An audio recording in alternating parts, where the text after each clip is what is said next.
नमस्कार, मैं हूं विवेका। आप देख रहे हैं खबर बिहार 24। बिहार की बात आज मैं करूंगा कि बिहार में जाति आधारित गणना के बाद बिहार के राजनीति माहौल काफ़ी गर्म है। भाषा की मर्यादा नेताओं ने छोड़ दी है।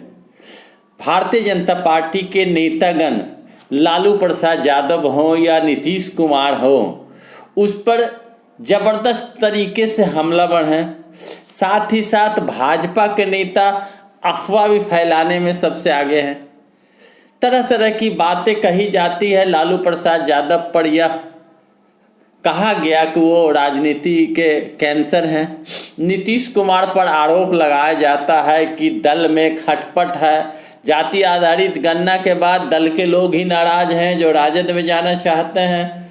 नीतीश कुमार पर तरह तरह के आरोप लगाए जाते हैं कि वो भाजपा में जाने के लिए व्याकुल हैं। लेकिन जो जाति आधारित गणना है, इस गणना के आने के बाद कुछ ऐसे तथाकथित नेता हैं जिनकी दुकानदारी खत्म होती नजर आ रही है। इसी डर से बिहार के मुखिया नीतीश कुमार और लालू प्रसाद यादव पर नेतागण हमलावर हैं। हमला करने वालों में सम्राट चौधरी, उपेंद्र कुशवाहा, गिरिराज सिंह, विजय कुमार सिन्हा, सुशील कुमार मोदी आदि प्रमुख रूप से देखे जाते हैं। आज पत्रकार से बात करते हुए जनता दल यूनाइटेड के प्रवक्ता नीरज कुमार ने स्पष्ट कहा कि सनातनी अगर बनते हैं तो कंठी होना चाहिए, खड़ाऊ होना चाहिए, और वो बांस घाट पर जाते हैं सफाई करने। स्नान किए थे, मुर्गा भात खा के सनातनी बनते हैं। तो नीरज कुमार बेबाक बोलने वाले एक प्रवक्ता हैं। उन्होंने यह भी कहा कि नरेंद्र मोदी के विषय में कहा जाता है कि नरेंद्र मोदी जी तेली समाज से आते हैं, पिछड़ा और अति पिछड़ा जाति के हैं। तो अगर तेली समाज से आते हैं, अति पिछड़ा जाति से हैं, तो कहाँ प्रमाण पत्र जनता के बीच में पेश करे कि वो अति पिछड़ा या तेली समाज से आते हैं। केवल कह देने से नहीं ना होता है। नीरज कुमार ने यहाँ तक कहा। नीरज कुमार के अलावे पहले भी प्रधानमंत्री के डिग्री पर भी प्रश्न उठा था, जो कई मामले देखे गए। अब प्रश्न उठ गया कि वो ओबीसी हैं या तेली समाज के हैं, तो प्रमाण पत्र नरेंद्र भाई मोदी सामने करे। नीरज कुमार ने यह भी कहा कि सम्राट चौधरी बिना मतलब के नेता हैं। उनके बारे में कहना बेकार है कि वो पहले 10वां पास किए, फिर 7वां पास किए। तो कोई भी छात्र 10वां के बाद 11वां 12वां में जाते हैं, लेकिन सम्राट चौधरी 10वां पास करने के बाद 7वां पास किए हैं। यह प्रमाण हमारे पास है। अगर हमने गलत बोला तो वह मानहानि का मुकदमा मेरे पास करे। मैं मुंह नहीं खोलना चाहता। अगर शकुनी चौधरी की बात की जाए तो वो अगर देश के लिए काम किए तो उनके पास पेंशन मिलता है, पेंशन का कागज है, अगर है तो दिखावे। यानी कि नीरज कुमार ने शकुनी चौधरी और उसके बेटा सम्राट के विषय में भंडा फोड़ा कि 10वां पास के बाद वो 7वां पास कैसे कर गए, यह जांच का विषय है। साथ ही साथ नीरज कुमार ने यह भी कहा कि सारे झूठ भ्रम फैलाए जा रहे हैं। उन लोगों की दुकानदारी खत्म हो गई जो जात की राजनीति करके रोटी सेकते हैं। सारे लोगों का भंडा फूट गया जातीय गणना से।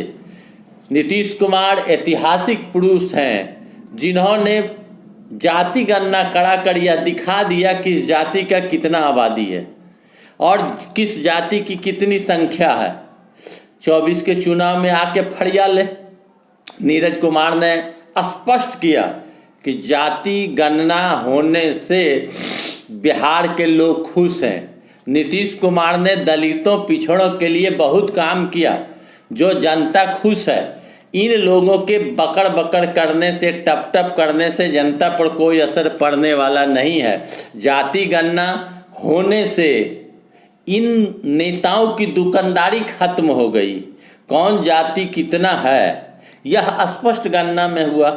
देश स्तर पर मोदी जी जाति आधारित गणना कराए?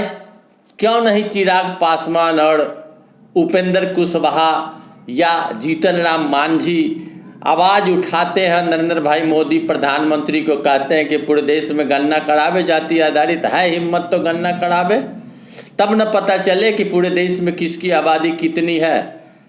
लेकिन 1-2 टिकट के लिए ये लोग पिछलग्गू बने हुए हैं, लेकिन आवाज़ नहीं उठाते।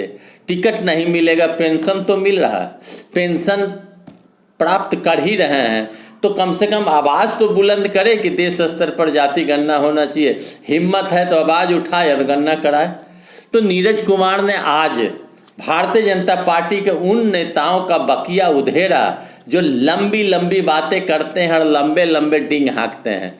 अब सम्राट चौधरी का सर्टिफिकेट 10वीं पास, फिर 7वीं पास कर गए वो, तो 10वीं के बाद 7वीं पास करना यह तो बड़ा विचित्र स्थिति है।